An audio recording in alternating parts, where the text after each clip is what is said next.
Hello student, how are you. आज हम करा रहे हैं बच्चों क्लास 9th मैथ एनसीईआरटी और एक्सरसाइज है 6.1। चैप्टर का नाम है lines and angle. Question number 3 है ये। क्वेश्चन नंबर 3 ये है कि angle P Q R equal to angle P R Q.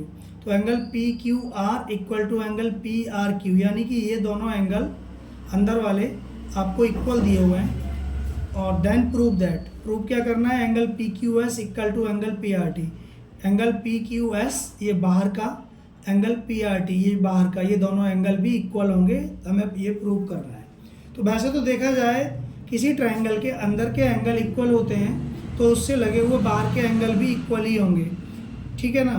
तो इसको, इस बात को प्रूव करके दिखाना है। जैसे सपोज कर लीजिए कि यहाँ एक समझा रहा हूँ एक बात मैं आपको, कि जैसे मान लो कि अंदर का ये 60 और 60 दिया हुआ है दोनों, ठीक है ना। और आप यहाँ पर, यह मैं एक एग्जांपल लेके बता रहा हूँ, सवाल अभी मैं करके दिखा रहा हूँ आपको, ठीक है ना। तो यहाँ पर ये आप देख रहे हैं कि ये लीनियर पेयर है, पूरा लाइन पे बना हुआ है। तो अगर ये 60 का है तो बाहर का एंगल कितना हो जाएगा, 120 का, क्योंकि 120 और 60 होते हैं 180। ऐसे ही अंदर का एंगल इधर भी 60 है तो बाहर का भी 120 हो जाएगा, क्योंकि 120 और 60 180 होते हैं। तो 120 बाहर का इक्वल आ गया। तो ऐसे कोई भी इक्वल एंगल रखोगे और 180 में से माइनस करोगे तो बाहर के भी इक्वल ही आएंगे, लेकिन हमें मैथमेटिकली समझना है ये।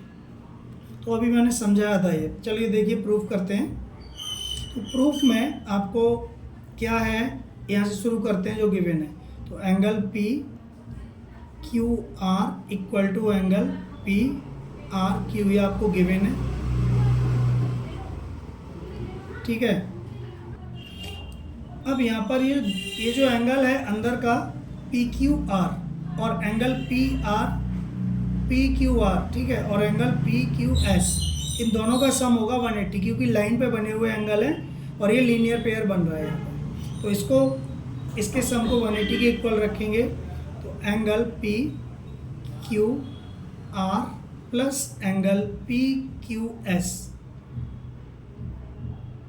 इक्वल टू 180 डिग्री, ये नंबर 1 दे दिया, ठीक है ना। क्यों 180 है, ये लीनियर पेयर है, तो यहाँ पर लीनियर पेयर यहाँ लिख दो, एल की जगह नहीं बची, यहाँ लीनियर पेयर लिख दिया हमने, ठीक है, नंबर 1। ऐसे ही इधर भी करो, एंगल पी आर क्यू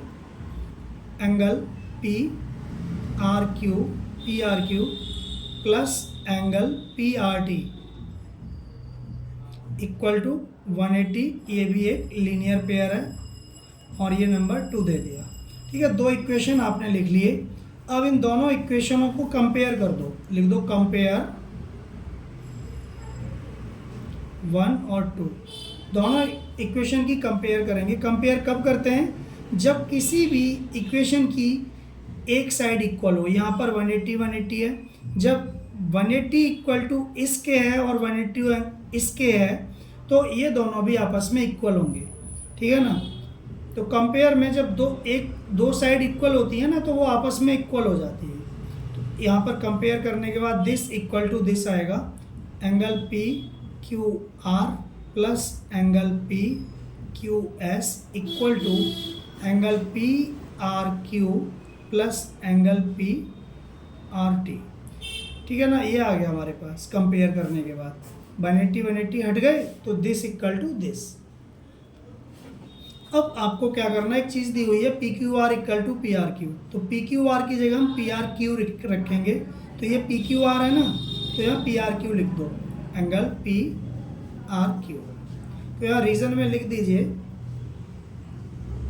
चलो रहने दो, कोई दिक्कत नहीं, चलो यहाँ लिख दीजिए आप, बिकॉज एंगल ये वाला गिवन है ना, P Q R equal to angle P R Q. तो हमें ये रीज़न दिया है, पी क्यू आर की जगह पी आर क्यू, बाकी सब ऐसे ही उतार दो, plus angle P Q S equal to angle P R Q plus angle P R T. अब आप देखेंगे पी आर क्यू और पी आर क्यू ये दोनों कैंसिल हो जाएंगे। कुछ बच्चे सोच रहे होंगे प्लस प्लस कैसे कैंसिल हो गए, क्योंकि देखो ये राइट साइड है, राइट साइड जब इधर लाएंगे तो वो माइनस की है डिजिट, तो माइनस हो जाएगी, तो हमने इधर ही काट दिया है। लेफ्ट साइड और राइट साइड इक्वल होते हैं ना तो वो कट जाते हैं, इधर लाने पर माइनस हो जाएगा तो आपको समझ में आ गया होगा। तो अब बचा वो लिख दो, angle P Q S equal to angle P R T, और ये है स्क्वायर। तो बच्चों यहाँ पर हमें यही प्रूव करना था,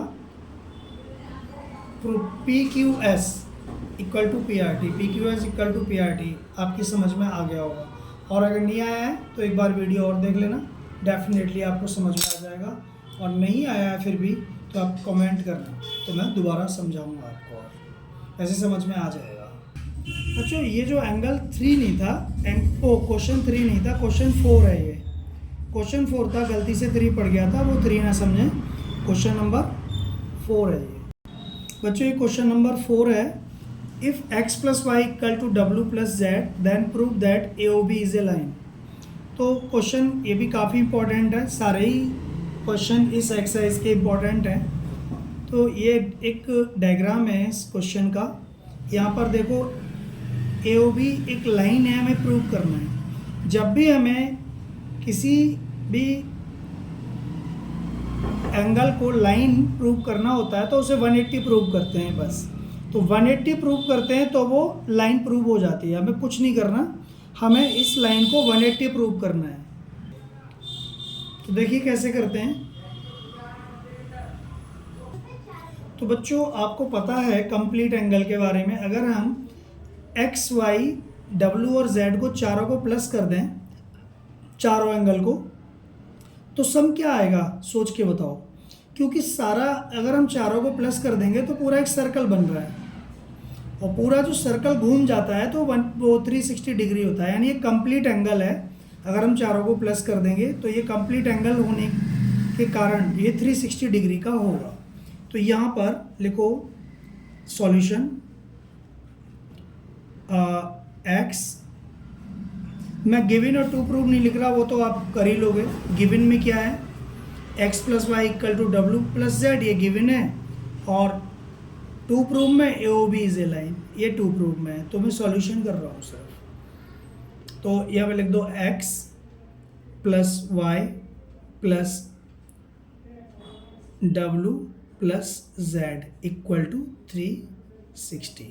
तो यहाँ कंप्लीट एंगल लिख दो।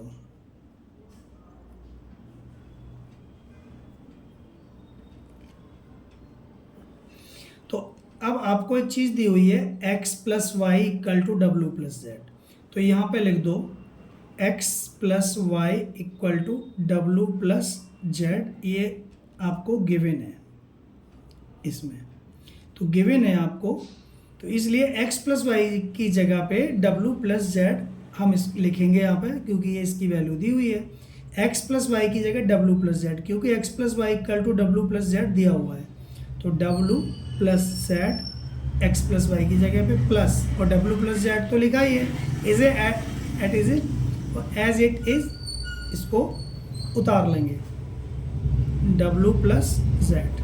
तो डब्ल्यू और डब्ल्यू क्या हो जाएगा, 2w प्लस जेड और जेड 2z इक्वल टू 360। यहाँ से 2 कॉमन आ रहा है, 2 कॉमन ले लो, w plus z equal to 360।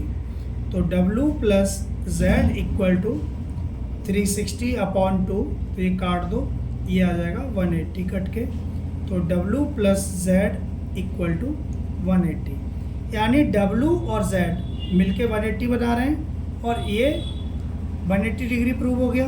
और w और z किस पे बन रहे हैं, ए बी लाइन पे। यहाँ पर o भी लिख दो कि o मिड पॉइंट है इसका, मतलब यहाँ पर सेंटर पॉइंट है O। तो यहाँ पर देयरफॉर मैंने बताया था आपको कि अगर हमें किसी भी एंगल को लाइन प्रूव करना है तो 180 एंगल आना चाहिए उसका।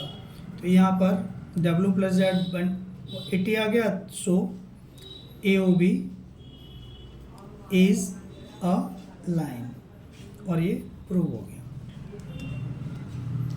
ठीक है, समझ गए होंगे आप अच्छी तरह से। नेक्स्ट क्वेश्चन कर बच्चों, क्वेश्चन नंबर 5 है ये, और बहुत ही ज़्यादा इम्पोर्टेंट है, मतलब मोस्ट इम्पोर्टेंट क्वेश्चन है ये। और इसमें क्वेश्चन को पढ़ लेते हैं पहले। अच्छा देखिए मैंने गिवन लिख दिया है और टू प्रूफ भी लिख दिया है यहाँ पे, और ये है इस क्वेश्चन का फिगर, ये वाला। तो यहाँ पर पढ़ते हैं क्वेश्चन को, समझते हैं। P O Q is a line, तो पी ओ क्यू एक लाइन है। Ray O R is perpendicular to line P Q, और जो रे ओ आर है, ओ आर रे क्या होती है, जो एक डायरेक्शन में जाती है, लाइन क्या होती है, जो दोनों डायरेक्शन में जाती है, तो ये रे है। रे ओ आर जो है परपेंडिकुलर है पी क्यू पर, परपेंडिकुलर मीन्स 90 डिग्री का एंगल बना रही है। Ray O R P Q line पर 90 डिग्री का एंगल बना रही है, और 90 डिग्री का ही साइन होता है। और लिखा है यहाँ पे ओ एस इज अनदर रे, जो ओ एस है वो दूसरी रे है कोई, lying between ray O P and Q R, जो कि ओ पी और ओ आर के बीच में है। तो यहाँ बच्चों क्यू आर नहीं है, ओ आर है, इसको ओ मान लो, ओ है, ओ आर है ये, क्यू नहीं है। तो ठीक है, गिवन लिख दिया। गिवन में मैंने इतना लिखा है कि P O Q is a line, ray O R is perpendicular, ये परपेंडिकुलर का साइन होता है टू लाइन पी क्यू, ठीक है ना, परपेंडिकुलर का साइन है, इसका यूज़ कर सकते हैं, जहाँ परपेंडिकुलर लिखा हुआ ये लिख सकते हो। To proof ray O angle R O S equal to 1/2, और ब्रैकेट के अंदर है angle Q O S minus P O S, ठीक है। तो हमने समझा दिया, करते हैं प्रूफ। तो बच्चों देखो, अगर ये वाला एंगल आर ओ क्यू, ये एंगल आर ओ क्यू कितने डिग्री का है, 90 डिग्री का। तो बच्चों यहाँ पर देखो आर ओ क्यू ये 90 डिग्री का है, तो आर ओ पी कितने का होगा, ये भी 90 का होगा, क्योंकि दोनों 90 के हैं। तो यहाँ पे लिख दो angle R O Q equal to angle R O P, ये ईच 90 का है, और दोनों बराबर हैं इसीलिए ना, 90 डिग्री का है। तो आर ओ क्यू को हम कैसे लिखेंगे, इसमें सेटिंग्स है बस थोड़ी सी। आर ओ क्यू को ऐसे लिखेंगे, हो जाएगा S O Q, S O Q, चलो इसको क्यू ओ एस लेते हैं, बात एक ही है, चाहे आप एस ओ क्यू बोलो या क्यू ओ एस बोलो, एक ही बात है, क्योंकि यहाँ क्यू ओ एस लिखा है तो मैं क्यू ओ एस ही लिख रहा हूँ। तो इसको क्यू ओ एस में से आर ओ एस माइनस करो, क्या बचेगा, दोबारा समझो, क्यू ओ एस पूरा है, इसमें से ये हटा दें तो 90 डिग्री का ही तो बचेगा। तो इसकी जगह पे हम Q O S minus R O S लिख सकते हैं, आर ओ क्यू की जगह पे angle Q O S minus angle R O S, ठीक है, समझ गए होंगे आप। अगर आप दोबारा समझना चाहते हैं तो वीडियो को बैक कर लीजिए, समझ में आ जाएगा। इक्वल टू ऐसे ही आर ओ पी आपका पूरा है, तो इसको दो भागों में बटा हुआ है, ये और ये, इनको प्लस करके लिख दो, क्योंकि this plus this equal to ये दिस 90 का आ जाएगा। तो यहाँ पे लिखो आर ओ एस, तो angle R O S plus angle P O S या एस ओ पी भी लिख सकते हैं, पी ओ एस, क्योंकि दिस यानी आ, तो पहले ये लिख लो पी ओ एस, क्योंकि यहाँ पी ओ एस लिखा है इसलिए मैच कर जाएगा ना, इसलिए पी ओ एस। तो देखो आर ओ एस और पी ओ एस मिलके हो गए आर ओ पी, तो वो आर ओ पी लिखा हुआ है, और ये वाला भी आप समझ गए होंगे, ठीक है ना। अब हम बढ़ते हैं आगे। तो अब एक चीज़ देखो, आप आर ओ एस और ये R O S plus minus हैं, कुछ बच्चे काट देंगे, लेकिन नहीं, ये दोनों प्लस प्लस है। जब ये इधर को जाएगा और ये इधर को जाएगा तो कट जाएगा, तो ये माइनस आ जाएगा, तो इसको उधर भेजो। तो एंगल क्यू ओ एस, इसको इधर ले आओ, minus angle P O S, plus का है इधर आके माइनस का हो जाएगा, और एंगल आर ओ एस, ये माइनस का उधर जाके हो जाएगा plus angle R O S, ठीक। अब आर ओ एस और आर ओ एस को प्लस करके क्या होगा, टू एंगल ROS, एंगल ऐसे ही प्लस होते हैं, 2 बार लिखा है तो 2 लगा दिया, और angle QOS minus angle POS, तो angle ROS equal to angle QOS minus angle POS upon 2। ये 2 मल्टीप्लाई में इधर नीचे आ जाएगा डिवाइड में। देखो हमें जो प्रूव करना है क्या है, ये वाली चीज़ क्या ये वाली नहीं है, सेम ही है बिल्कुल, कुछ भी अंतर नहीं है। अब आप कहेंगे सेम कहाँ है, 1/2 इधर है यहाँ नीचे, वो एक ही बात है, इसको बाहर कर दो, 1/2 ब्रैकेट में ये उतार दो, angle QOS minus angle POS equal to angle ROS, और ये प्रूव हो गया। ठीक है, ये समझ में आई ना बात आपको, कैसे कर दिया। जैसे कहीं लिखा है बच्चों 5/2 7, तो इसको ऐसे लिख सकते हैं 5 तो 1/7 इंटू 5 बन जा 5 ही होगा, ऐसे यहाँ हुआ है। तो कुछ चीज़ें मैथ में सेम होती हैं पर हमें अलग दिखती हैं, पर उनका मीनिंग सेम होता है। ये समझ में आ गया होगा, और समझ में आ गया है तो चैनल को सब्सक्राइब ज़रूर कीजिए, और चैनल को आगे बढ़ाने में आप मेरी मदद कीजिए।